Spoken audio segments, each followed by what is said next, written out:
সুপ্রিয় দর্শক, আসসালামু আলাইকুম। রানের খেলা ঝড়ে ভাসে, নাম আবিরে লেখা। অভিষেকের ব্যাটে আগুন, পাঞ্জাব দেয় দেখা।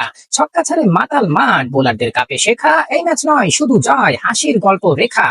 লক্ষ্য 246, পাঞ্জাব মনে করেছিল এই তো ম্যাচ শেষ। হায়দ্রাবাদ এখন কেবল হেডলাইন পড়বে, কিন্তু তারা জানতো না একটা ছোট নামের মধ্যে এত বড় তুফান লুকিয়ে আছে। অভিষেক শর্মা। এই ম্যাচটা ছিল না ক্রিকেট, ছিল যেন অ্যাকশন মুভি থ্রিলার। যেখানে পাঞ্জাব ছিল হিরো, হায়দ্রাবাদ ছিল সেই হিরোকে টেক্কা দেওয়া সিক্রেট সুপারস্টার। প্রথম ইনিংসে পাঞ্জাবি ব্যাটসম্যানরা যা করলেন তা দেখে বলের আত্মীয়রা পিটিশন জমা দিল, দয়া করে আমাদেরও হেলমেট দিন। প্রিয়াংশু আরিয়া শুরুতেই ছুটে এলেন 13 বলে 36। রূপ সিমরান সঙ্গে দিলেন আগুনে সাপোর্ট 23 বলে 42। এরপর মাঠে এলেন শ্রেয়াস আয়ার, উনি মাঠে নামলেন আর বোলারদের চোখে চোখ রেখে বললেন, বল কই, আমি তো শুধু ছক্কা মারছি। 36 বলে 82, 6টা ছক্কা 6টা চার। এমন মারধর শেষ কবে হয়েছিল স্টেডিয়ামও মনে করতে পারছে না। শেষে এলেন স্টোনিস, মাত্র 11 বলে 34। শেষ ওভারে স্বামীকে 4টা ছক্কা মেরে বললেন, ভাই তোমার ওভারটা নেটফ্লিক্সে রিলিজ দেওয়া উচিত।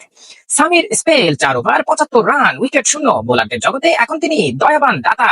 246 রানের লক্ষ্য কেউ ভেবেছিল, কেউ ভাবার সাহসও করেনি, কিন্তু অভিষেক শর্মা একেবারে কিছুই ভাবেননি, তিনি করে ফেললেন। ট্রাভিস হেডকে সঙ্গে নিয়ে ওপেনিং এ নামলেন, হেড মারলেন 37 বলে 66, যেন বললেন আমি আছি, অভিষেক চালাও। 12.2 ওভারে 172 রানের জুটি, এটা কি সুপার পাওয়ার নাকি এটা শুধু হায়দ্রাবাদি ব্যাট পাওয়ার? অভিষেক একাই 55 বলে করলেন 141 রান, 14টা চার, 10টা ছক্কা, আর পাঞ্জাবের বোলারদের চোখে জল। 40 বলে সেঞ্চুরি, কেউ বুঝতে পারলো না উনি ব্যাট হাতে নামলেন নাকি রকেট লঞ্চার। শেষে হেনরি ক্লাসেন এলেন সুনির্দিষ্ট কাজ নিয়ে 14 বলে 21, আর জয় হায়দ্রাবাদের পকেটে। পাঞ্জাব অবাক, দর্শক হতবাক, আর ম্যাচের বল বলছে আমি আর না, আমাকে এখন থেকে কুশন বানিয়ে ঘরে রাখো। সবশেষে বলতে পারি এই ম্যাচ প্রমাণ করে দিল রান পাহাড় হলে জয় নিশ্চিত হয় না। কখনো কখনো অভিষেক নামের এক ছেলেই ম্যাচের স্ক্রিপ্ট রাইটার হয়ে যায়।